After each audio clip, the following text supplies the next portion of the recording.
പാകിസ്ഥാന്റെ ദീർഘദൂര ballistic മിസൈലുകൾക്ക് American മണ്ണിൽ വരെ എത്താൻ സാധിക്കുമെന്ന് യുഎസ് ഇന്റലിജൻസ് ഡയറക്ടർ തുളസി ഗബ്ബാർഡ് സെനറ്റ് ഇന്റലിജൻസ് കമ്മിറ്റിക്ക് മുൻപാകെ നൽകിയ റിപ്പോർട്ടിലാണ് പാകിസ്ഥാൻ ഉൾപ്പെടെയുള്ള രാജ്യങ്ങളിൽ നിന്നുള്ള ആണവ ഭീഷണിയെക്കുറിച്ച് മുന്നറിയിപ്പ് നൽകിയത്.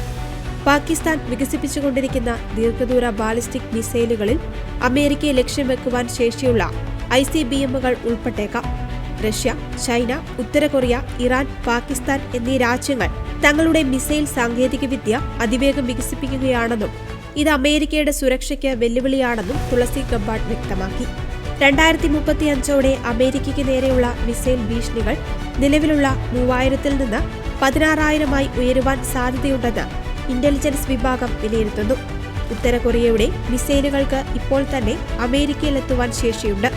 കൂടാതെ ചൈനയും റഷ്യയും അമേരിക്കയുടെ മിസൈൽ പ്രതിരോധ സംവിധാനങ്ങളെ മറികടക്കുവാൻ ശേഷിയുള്ള സാങ്കേതികവിദ്യകൾ വികസിപ്പിക്കുകയാണെന്നും റിപ്പോർട്ട് ചൂണ്ടിക്കാണിക്കുന്നു. പാകിസ്ഥാന്റെ മിസൈൽ പരീക്ഷണങ്ങൾ സൂക്ഷ്മമായി നിരീക്ഷിച്ചു വരികയാണെന്നും അമേരിക്കയുടെ സുരക്ഷ ഉറപ്പാക്കുവാൻ ആവശ്യമായ നടപടികൾ സ്വീകരിക്കുമെന്നും അവർ കൂട്ടിച്ചേർത്തു. പാകിസ്ഥാന്റെ ഷഹീൻ 3 പോലുള്ള മിസൈലുകളുടെ വിന്യാസം മുൻനിർത്തിയാണ് ഈ നിരീക്ഷണങ്ങൾ.